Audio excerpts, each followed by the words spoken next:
शिवाला music present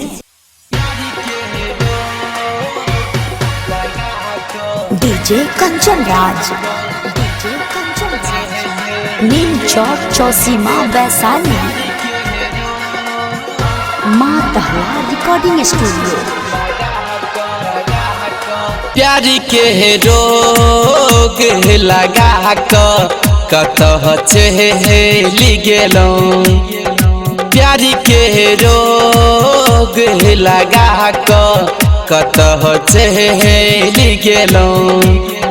हम तो अही के सजनी, हम तो अही के सजनी आहा बदल गेलौं। प्यार के रोग लगा कतह चली गेलौं। डीजे कंचन राज नीम चौक चौसीमा वैशाली।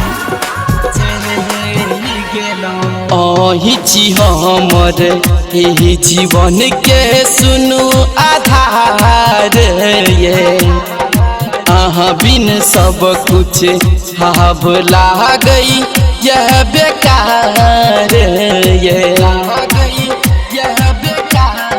हम तो भरोसा कइलौं, हम तो भरोसा कइलौं, तैयो मुँह मोड़ गेलौं।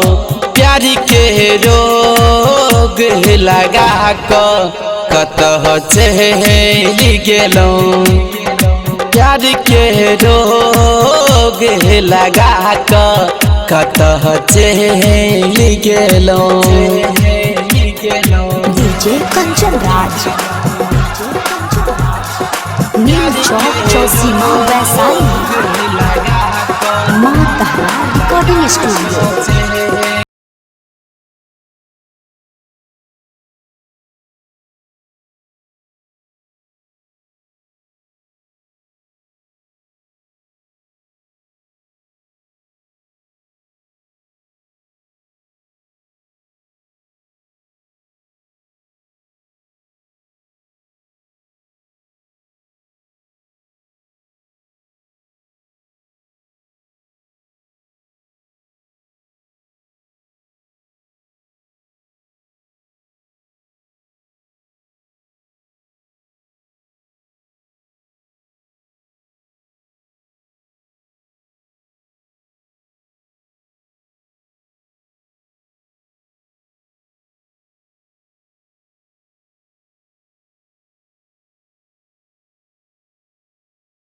डॉग सुपॉल।